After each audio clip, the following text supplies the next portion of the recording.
Good morning. It is currently 6:30 now, and technically only have to be at the office at 9:30. So I'm taking my sweet time this morning, which I should have been up by 6. But when you know that you don't have to be somewhere at the exact time earlier in the morning, then you take longer. But now there's gonna be a lot of traffic when I run, so I actually need to get up.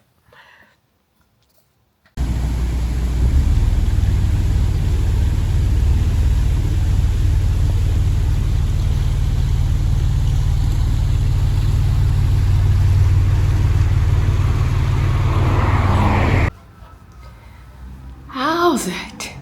So the run was good, but there is a fine line between pain and pleasure. And after my leg day yesterday, I was dancing on that line. And I think I like it. It's around about 8:30. I have my breakfast. But I wanted to go back to, and it's been sticking with me, that fine line between pain and pleasure.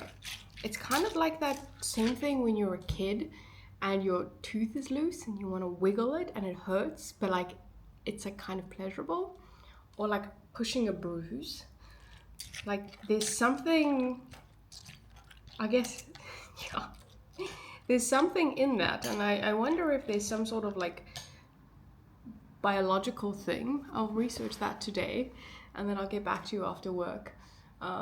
But there's also a sexual element to it. But I don't think we can discuss that straight up in the morning here. But I'm pretty sure there's like some legal issues around what certain people define as pleasurable and some certain people define as pain. So maybe after work today we can discuss a little bit more on this topic. But I'm going to eat my breakfast now, and then I'm going to go to the university, and I have a course starting at 9:30, so that's going to take up most of my morning. So I'll see what I can show you.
Office, but this is my office. Can't show you exactly what I'm doing, but I got free tennis balls today, so that's a win. Basically I use ChatGPT and I have 2 monitors, and this is where I sit. So that's kind of today. My thing this morning was kind of boring, but now I've got the rest of the day to work on some stuff. So it's about 4 o'clock now, and I'm home. I actually ended work a little bit early today because I'm so hungry, and it was my fault because I didn't want to eat my lunch that I brought. So now I was so hungry, and I was sitting there and I was like, I'm so distracted by how hungry I am.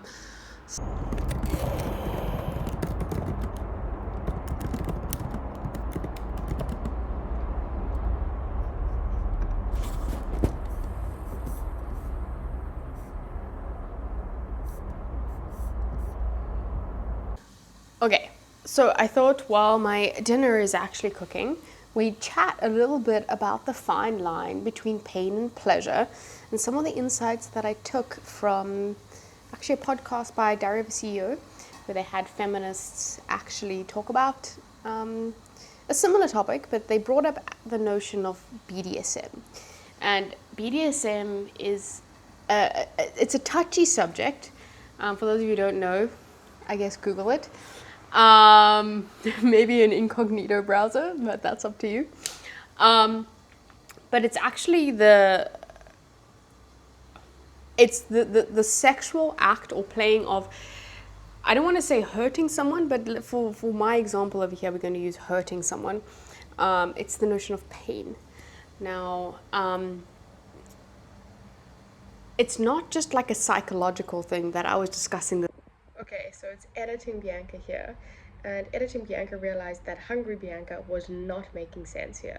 Especially for this type of sensitive topic, I thought that I would maybe put into words kind of what she was trying to say, without giving all of the other anecdotes that she was going with. But what I was trying to say is that pain and pleasure are usually seen as like opposite things. One is like hurtful and painful, and the other one feels good. But in reality, just like this morning, or in the morning when I ran, the line between it was actually blurred, and I couldn't distinguish like which was which. And then I went into the example of BDSM, and I explained in the thing, like, go look at an incognito window, whatever. But it is, if I Google it here, it's practices that often involve pain, like, yeah, I'm not going to give you likes, but you can Google that yourself. But what happens when you practice BDSM, people actually derive immense pleasure from these experiences. So what is actually going on, and why did I bring this example in? And what we see as humans, or at least for some people, pain can actually trigger the body to release certain endorphins, dopamine, and even sometimes oxytocin, which are those pleasurable feelings. And that's like the body's natural reward system lighting up, being like, oh, this is cool, I like that. And this pain becomes pleasurable, not in spite of what it is, but because of what it does to us. And I guess there's another aspect of BDSM that's not just like this physical side of things, but there's also the notion of power and trust and control.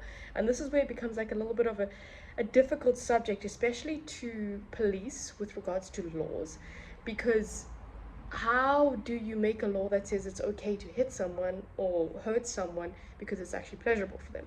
So I used the example when I was explaining earlier about the UK, and how the UK has this law that says you can inflict X amount of pain, like on someone, without, like, with consent, like that. But anything more than that, consent doesn't matter. So even if I say, yes, it's okay, you can't hurt me in a way that's X plus 2. I know that I'm giving a very vague metric because I don't know the exact metric of the law, but that is an important takeaway with regards to these things. And it does become quite difficult to police. And that's when the law shifts from being like consent is okay.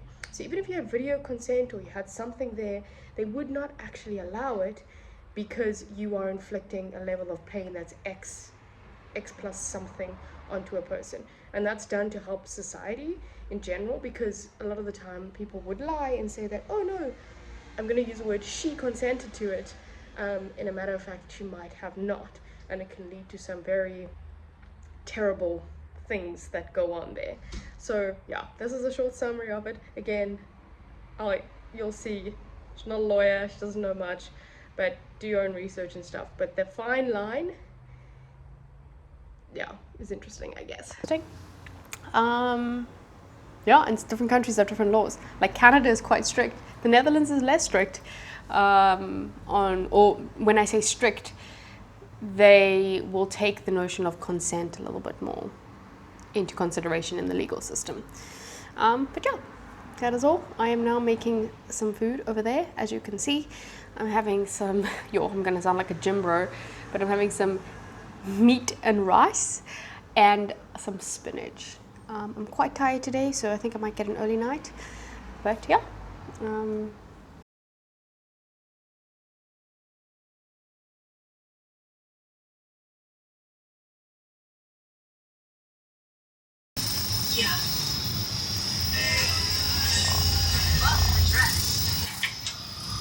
Fine line. Fine line.